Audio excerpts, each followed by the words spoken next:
The tobacco industry's advertising strategy has changed greatly since the late 19th century. According to the American Journal of Public Health, quote, both the tobacco and alcohol industries rely heavily on images in print, broadcast, and point-of-purchase campaigns that link their products with success, social acceptance, sexuality, and physical vigor, end quote. In this presentation, we're going to take a look at how this has changed throughout the decades.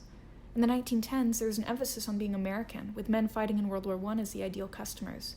With bright, patriotic colors, tobacco advertisers used this new idea of being American and better than our European counterparts to appeal to a new idea of nationalism.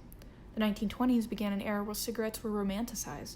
Lucky Strike was a leading cigarette brand of its time, claiming that it helped soothe customers' throats. In the mid-1920s, Lucky Strike branded themselves to convince women their cigarettes would make them thinner, utilizing beauty standards to sell their products. According to the Truth Initiative, this brought up their sales by almost 300%. Smoking was everywhere. From doctors' offices to hotel rooms to taxis, cigarette brands took advantage of the radio for advertisements. Large numbers of people listened to the same thing at the same time, allowing cigarette companies to incorporate their agenda as part of the American lifestyle.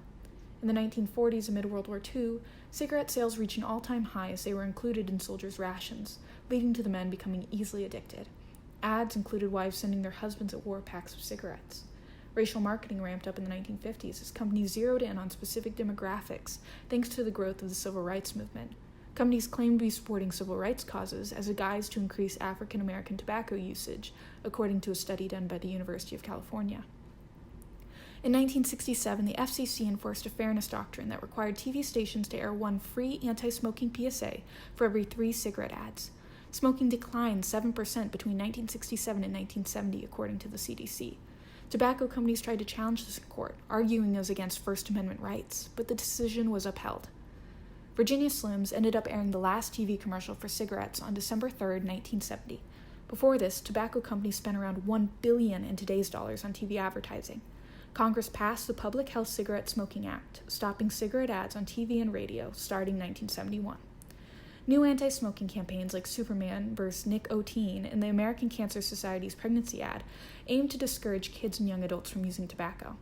The first Truth ad aired in 2000. It showed 1,200 body bags outside a major tobacco company office to symbolize the 1,200 people that died from tobacco use each day. According to the American Lung Association, the 2000s experienced record low levels of tobacco use, both in adults and teens. Big cigarette companies needed to find a new way to rebrand themselves in the era of anti-smoking. Marlboro would unveil their Be a Marlboro campaign in 2012 with the goal of targeting younger, legal smokers. Like advertisements in the 1920s, cigarettes were romanticized. It argued that smoking was harmful, but what does that matter for those who want to seize the day? Now, the world of tobacco advertising has been revolutionized by the e-cigarette explosion of the 2010s. Between 2011 and 2019, the use of e-cigarettes increased almost 1,700% among high school students. In 2019, 69% of youth who used an e-cigarette reported using a flavored e-cigarette. Clearly, the tobacco industry follows social trends, with flavored cartridges and discreet packaging becoming the new norm. These target young audiences as the next generation of e-cigarette users.